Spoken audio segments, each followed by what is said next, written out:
right, and live from the Kenyatta University Communication Center, you are just in time for the Friday edition of the KUTV Prime Time News on this 19th day of December, the year being 2025. And right here within the precincts of the Kenyatta University, we had the celebrations of the 58th graduation ceremony, where we had at least 5,888 graduates being now conferred with their various degrees, and we have a lot on those matters and also concerning other matters across the country. But first, let's bring it in officially.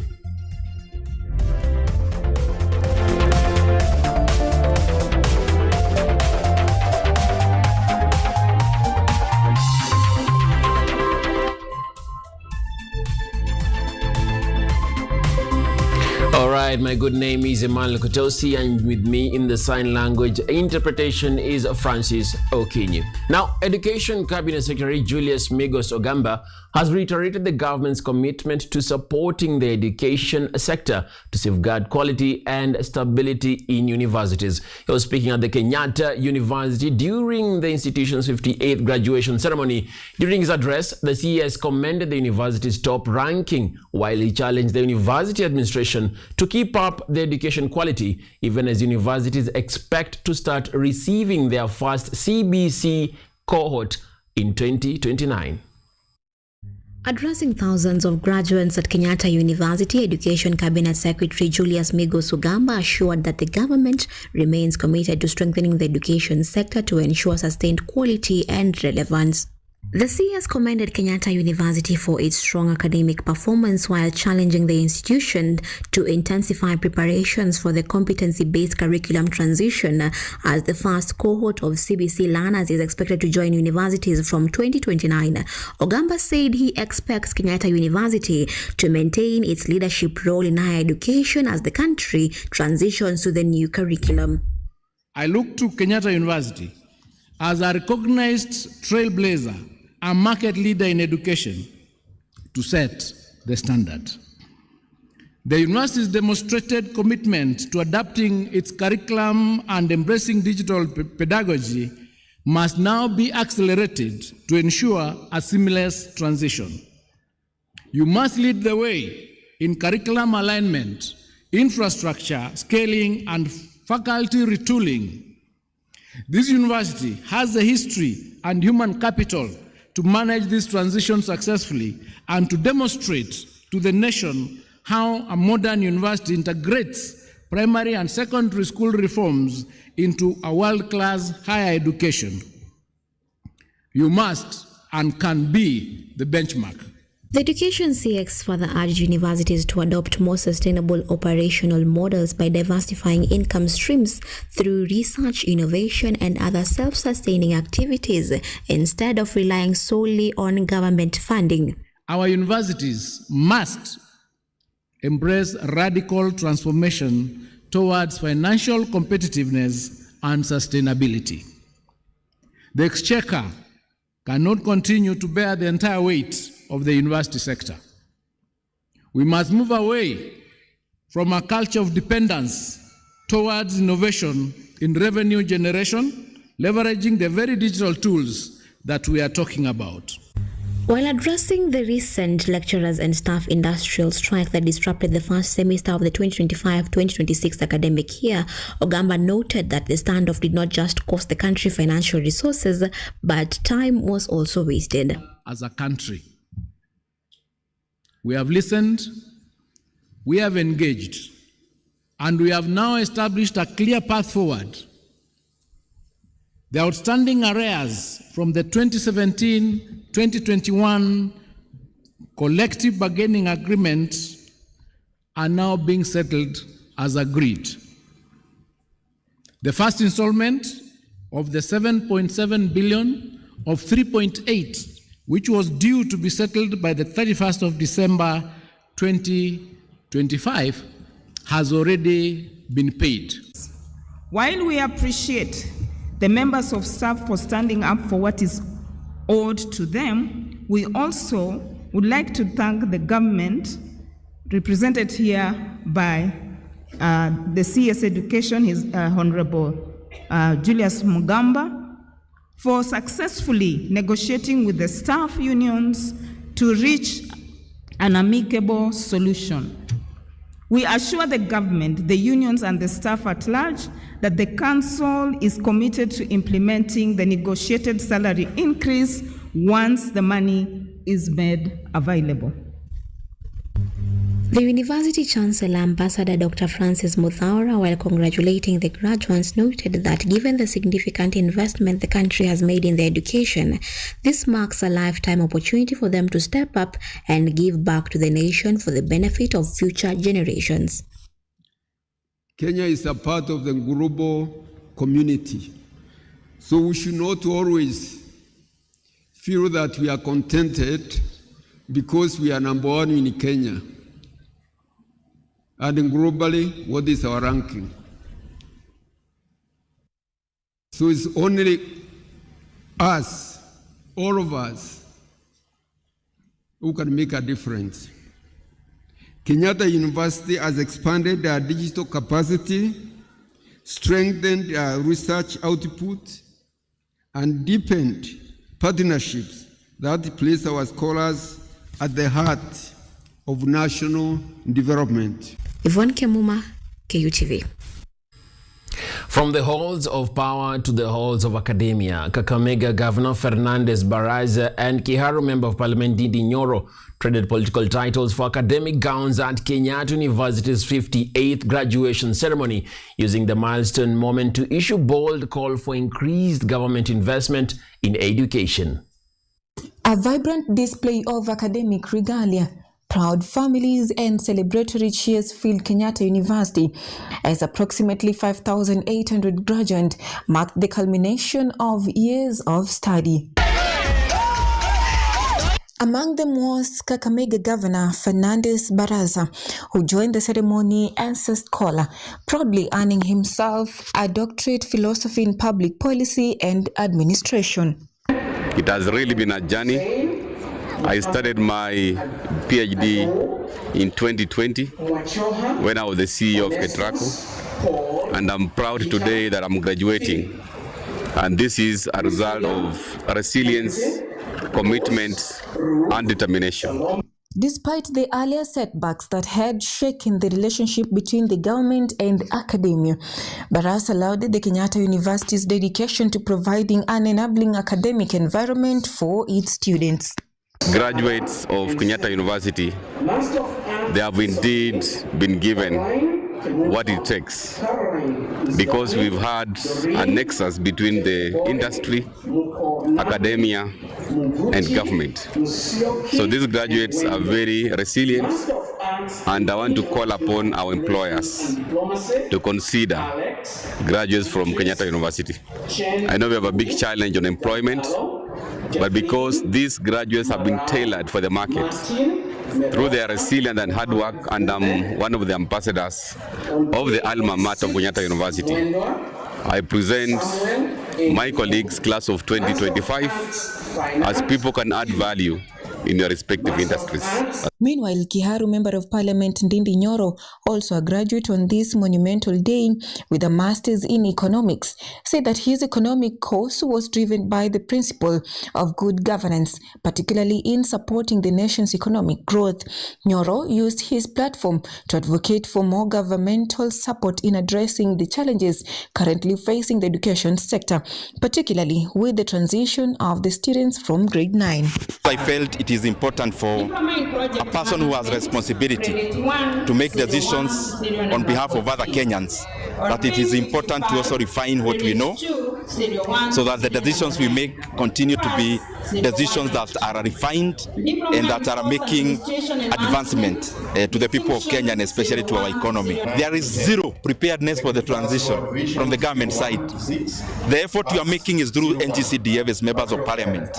But if you just sample any secondary school that is near you and you talk to the principal on the capacity that has been built in the institutions and to the trainers in regards to the transition of grade 10 in January. Kiharu MP called for proactive government policies and expressed that significant investment in the education sector will yield long-term benefits, not just for students, but for the country's overall development. And it is important that we realize that education is very critical to the growth of our economy. So that the decisions we are making, the government should not hide their faces in the sand or their face in the sand. This is an issue that needs direction and leadership, which is lacking from the Ministry of Education. Even as Kenyatta University is well known for its reputation for academic excellence, it also proves of the more reasons leaders should be lured to higher their education at KU. Oching Cynthia, KUTV. Celebrating 40 years of shaping minds and leading change, Kenyatta University today held its 58th graduation ceremony. But this was more than just a graduation. It was a celebration of a journey to the pinnacle of academia. We look at why KU is not just celebrating its past, but championing its future. Thousands are receiving their degrees, but this ceremony is layered with a much bigger milestone. Kenyatta University is marking 40 years as an institution, and it's doing so from a position of undeniable strength. Our university has been ranked the best university in Kenya for the second time. That top ranking is a magnet. It has transformed KU into a true continental hub, the university of choice for students from across Africa and the world. They come for their reputation, but they find it built on a tangible foundation. The past decade, Kenyatta University has made remarkable strides in internationalization through the Center for International Programs and Collaboration. Staff and student mobility has grown significantly, particularly under the European Union-sponsored Erasmus program. A wealth of academic infrastructure paired with top lecturers who are dynamically adapting. Here, technology isn't an afterthought. It's the very fabric of teaching used to forge competent, agile minds ready for the modern world. And that is the ultimate output. Confident graduates ready to progress, change. Education here gives you the platform. Your willingness to learn, adopt, and pivot gives you the altitude. Philosophy in public policy and administration. As the saying goes, life begins at 40. For Kenyatta University, ranked the best and brimming with potential, the message to the world is clear. This jewel of academia has shone for 4 decades. But the brightest chapters are yet to be written.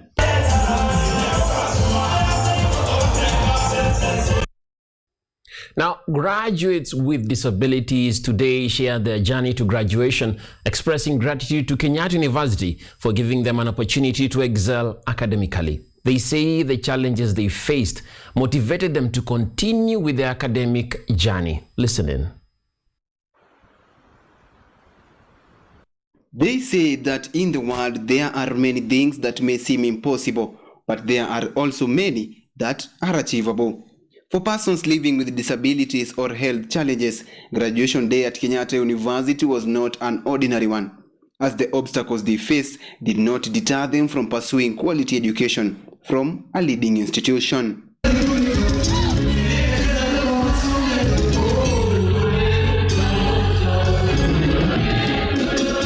Stephen Masha, who graduated with a bachelor's degree in journalism and communication, recounts what his journey was like leading up to this significant milestone in his life.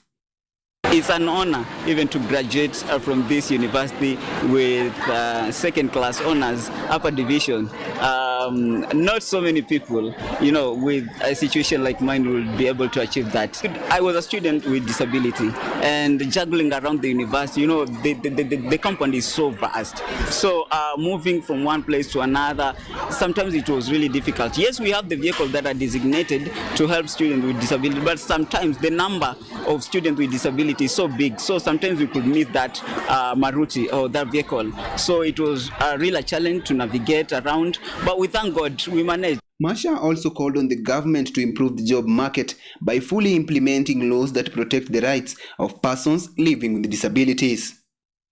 Now, being in this space, the media space gives you that voice, it gives you that platform, you know, to communicate with so many people. And probably we hope that we'll be able to make a change so that people will not take persons with disabilities as those who are beggars.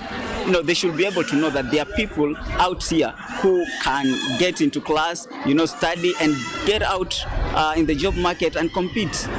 Kenyatta University Television, KUTV. You people have helped me to sharpen my skills as a journalist. On his part, Cyrus Maidio Monyoki praised Kenyatta University, stating that the challenges he encountered did not prevent him from completing his studies, despite taking 10 years of determination and effort to graduate. Someone who joined the university in 2011.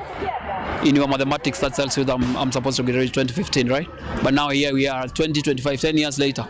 That tells you this has been a long journey. And I will cut it short to the point of, I don't know if I can use a Swahili word, kuinama being one of the things.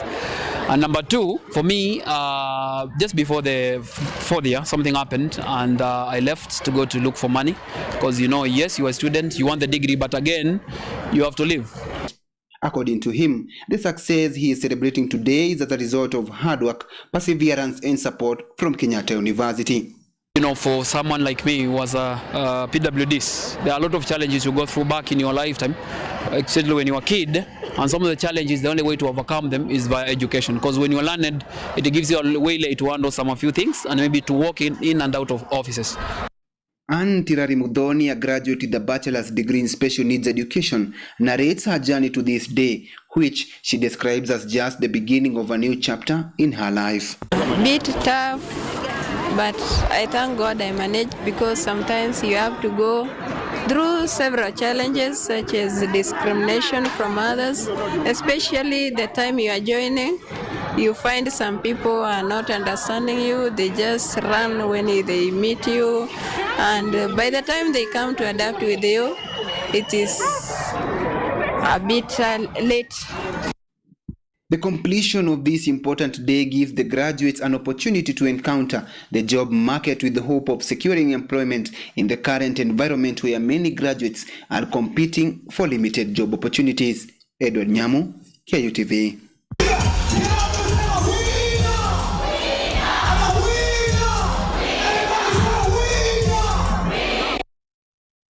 Now, as the Kenyatta University held its 58th graduation ceremony today, parents and graduates shared emotional reactions marked by pride, gratitude, and accomplishment, celebrating the culmination of years of sacrifice, discipline, and perseverance, as families gathered to witness the reward of long academic journey, as Ned Nanarea now reports.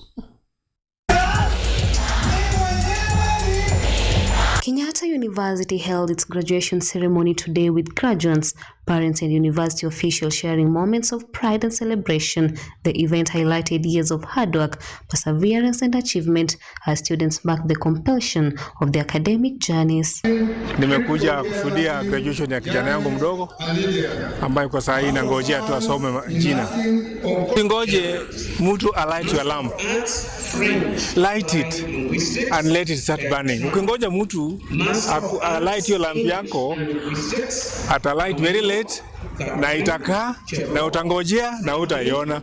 So hawa pia ile kitu wamesoma, wasingoje, wasingoje, ukingojea utapata. Elizabeth Nekesa, a parent in Kenyatta University alumni, commended the institution for its role in nurturing talent, noting that the graduation ceremony symbolized years of quality training, discipline, and personal growth. Today, as we celebrate the 58th graduation of Kenyatta University, it's actually very, very awesome. I can see the university has grown in terms of population, in terms of infrastructure, and even the services that so far they are offering. Martin Omondi, a proud parent, lauded Kenyatta University for its role in shaping skilled graduates across the country, expressing pride in his child's achievement and highlighting the university's continued impact on education and national progress. And as a parent, I'm really happy for what has taken place. My daughter has worked hard. This college has produced many graduates in the country. Daniela Mwende, who graduated with a Bachelor of Commerce Finance, described her achievement as a moment of immense pride, expressing gratitude to Kenyatta University and motivating fellow students here to graduate to remain determined and committed to their studies. I feel excited about today. I am so happy. I am grateful to God, to my parents, and to my colleagues, my fellow classmates, especially Cynthia. Yeah, I want to give you a shout out. I am so grateful for Kenyatta University for offering me the opportunity, and I feel very blessed to be here today. A Bachelor of Finance and Accounting graduate, Elias Mbaluka, described his journey at Kenyatta University as inspiring, saying the experience motivated him and praised the institution for preparing him well for professional and personal growth. I feel amazing. I feel motivated. It's been a quite interesting journey to be here. The interaction with students, the education progress. I feel so happy.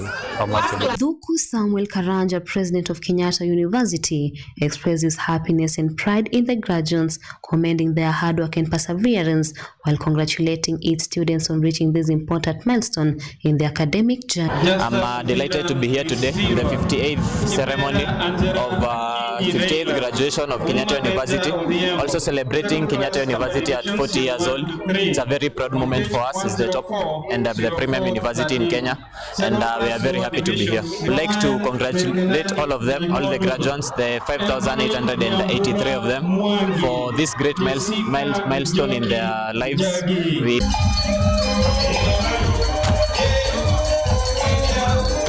Kenyatta University today has held its 58th graduation ceremony, where graduates, family and lecturers have shared their joyous moment. Edna Nerea, KUTV, Nairobi. Thank you, Edna Nerea, for that report. That brings us to our first break right here on the Friday edition of the KUTV Primetime News, the Graduation Weekend Edition. We come back in a moment with more reports.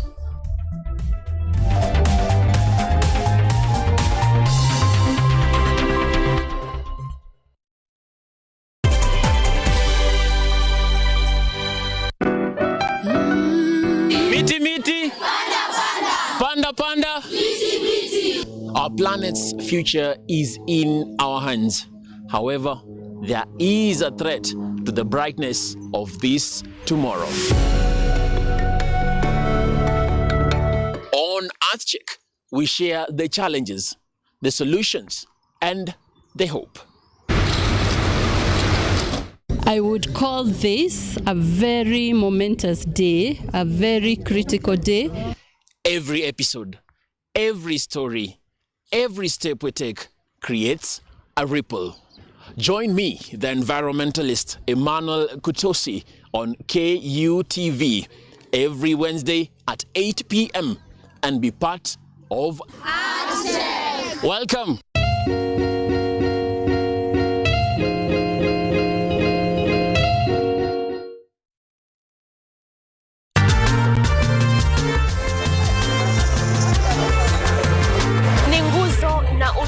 Wa jamii. Kupanda shuka akawa tuzo, ukakamavu wake ukatii na kumfanya mwenye bidii. Kwa machozi na makeke akabaini jinsi ya kuwini. Huyu ni mwanamke ngangari kwa jinsi alivyo ng'ari. Mimi ni mwanamke mwake. Usikose kutazama kipindi cha mwanamke mwake nami Caroline Kimwele.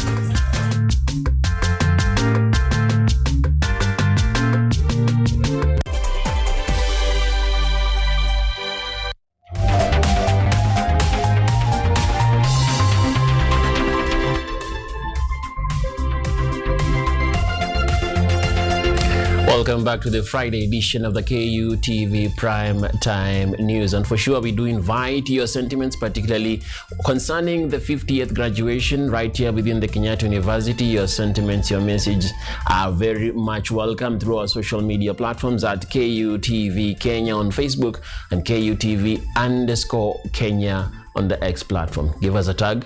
We'll respond, of course. Now, at Kenyatta University today, the wind was calm, setting a scene of joy and tranquility. Graduates at the university's 58th graduation ceremony complemented this serene atmosphere with overflowing joy that defined the colorful event, as reported by yours truly. Procession coming in early in the morning, and there was an anticipation in the air of a major occasion at the Kenyatta University. A multitude, friends and family were advancing towards the university for its 58th graduation ceremony, an institution recognized in Kenya as the leading university. Inside the Kenyatta University gates, thousands of black gowns claimed the view. 5,888 graduates waited for the climax of the day they had anticipated through years of academic trials and triumphs. The main graduation square was adorned in the university's signature blue as the sun shone on the graduates, seemingly saluting them for reaching this milestone. And the long-awaited moment finally arrived. The Vice-Chancellor's procession moved in to the rhythm of the administrative police band as cheers filled the air from an audience eager to witness the culmination of years of learning. The national anthem officially opened the ceremony, after which the Vice-Chancellor Professor Paul Wainaina addressed the gathering, formally declaring the graduation ceremony open. And in keeping with tradition, entertainment took center stage. The Kenyatta University Main Choir, 16-time champions at the National Music Festivals, and won praise with some of its members also among the graduates at the 58th ceremony. For the 58th time, Kenyatta University once again affirmed its strong foundation as a cradle of talent and a key driver of societal development through education. Now, for the 58th time, the procession walks this path. But for the man leading it, Professor Paul Wainaina, this is a final match. The Kenyatta University Vice-Chancellor made a touching submission presiding his final graduation ceremony in KU after 10 years at its helm. Let's continue to be upstanding. For the 58th time, the procession walks this path As the graduation square. But for the man leading it, Professor Paul Wainaina, this is a final match. Today, he presides over his last graduation as Vice-Chancellor of Kenyatta University. A moment that caps not just a 10-year tenure, but an extraordinary 55-year journey in education that began in a humble primary school classroom. On this podium, Professor Paul Wainaina has welcomed over 250,000 students into the world of higher education, some joining for their first year and others in graduation ceremonies.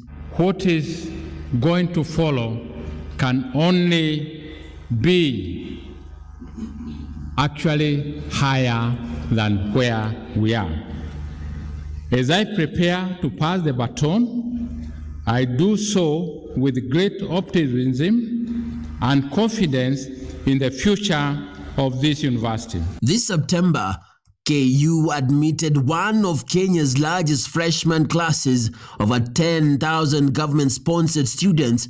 But as he looks out, his reflection stretches back decades. Particularly at this moment when I'm exiting I'm delighted to have been your Vice Chancellor, and I know when you go out there, the world is waiting for you. We have given you all the tools, and therefore we are happy, we are confident that what we have produced is world class. He has had a tenure turbulent, but with resilience, returning to office just a month ago, determined to secure his legacy at the university's future. I'm glad to say, coming January, our students are going to be able to utilize the hospital. We have already, signed an MOU with the hospital. As a member of the Presidential Working Party on Education Reforms, Professor Wainaina leaves office with urgent concerns about the new university funding model. I'll go out knowing that we did it, and I hope that going forward, we can only go higher. His term ends in January 2026, after which he will return to his first love, being a professor, until his retirement later in June. It is humbling that this same year, our university has been ranked the best university in Kenya for the second time. He leaves the university that has grown in stature and complexity, from the primary school teacher to the professor who stood his ground, Paul Wainaina. Professor Paul Wainaina's career embodies a lifelong lesson for the graduates before him. It has been a source of great pride for me to receive a forest of trophies from these groups. I always talk about a forest of, of trophies, because actually that is what it is. That a true education is not just about acquiring knowledge, but about the courage to defend what is right and build what lasts.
Now, Kiharu Member of Parliament Ndindi Nyoro today weighed in on the government's plan and motion to be able to sell Safaricom shares, calling those involved in the exercise a patriotism process. Nyoro spoke during the 50th Kenyatta University graduation ceremony, noting that decisions touching on key national assets should be handled with the country's best interest at heart.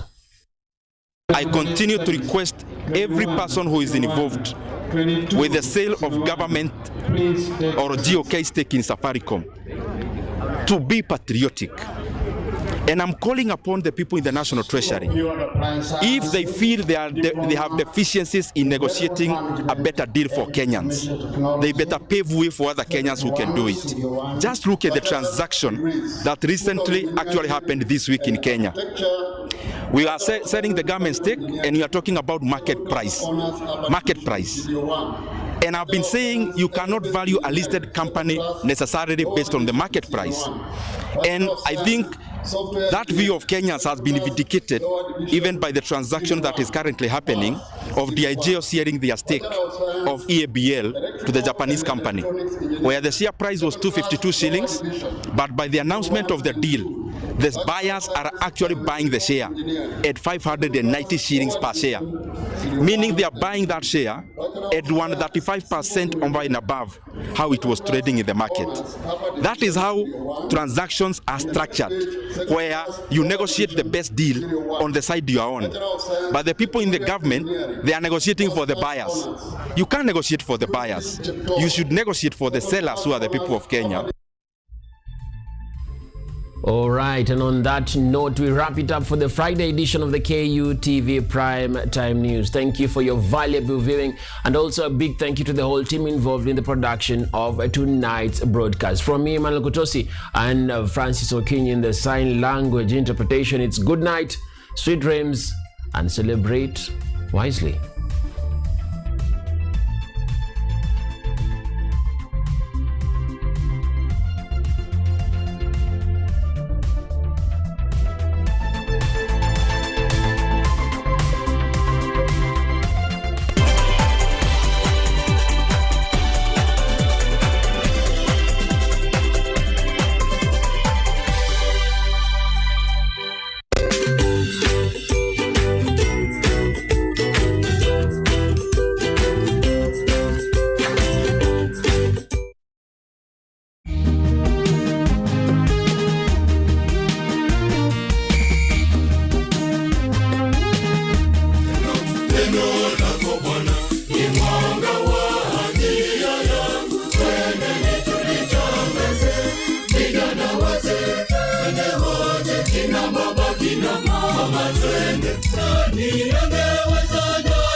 Yeah, we're ready. I'm no fan now. Say to love up there now.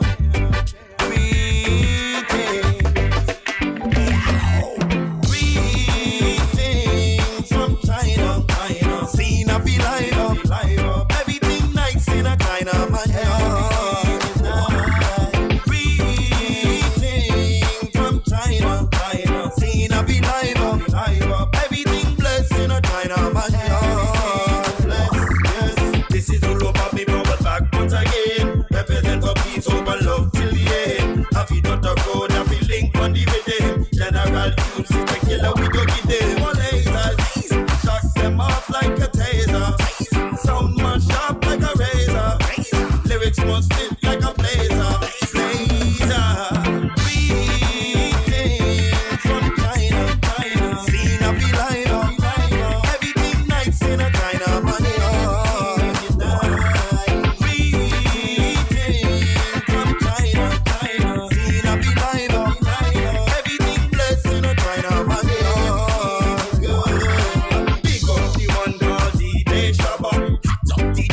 Say you hot rubber, pick up the one girl singing raise a righteous dude who will never sway.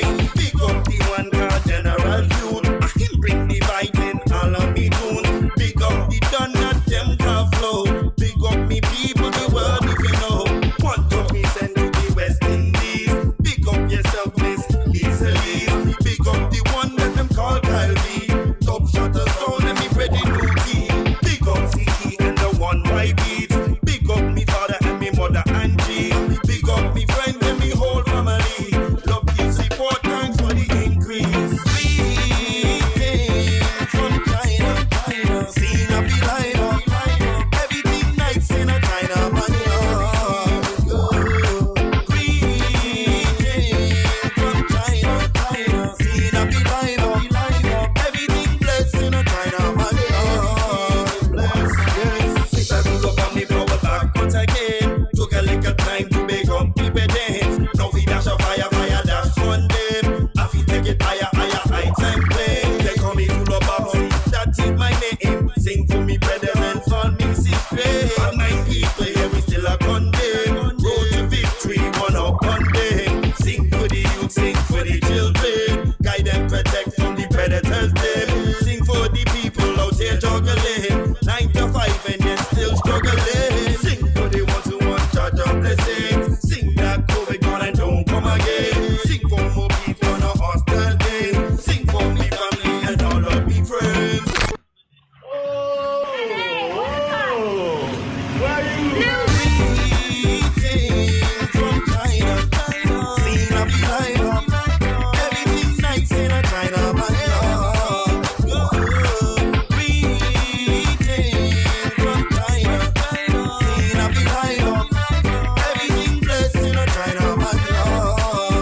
Big Touch Production.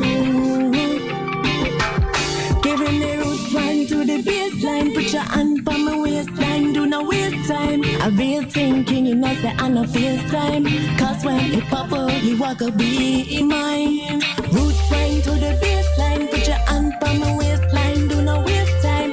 Real thinking, you know, say I no face time. Cause when they bubble, you gonna be mine. Be a empress and you know I'm not shorty. Aside the right lion in a the party. Say him coulda drink anything but him prefer Georgie. Sunshine, roots over sipping Bacardi. Them on your rear, so me move towards it. Him set the flavor, they a kick like karate. Ganja and moringa,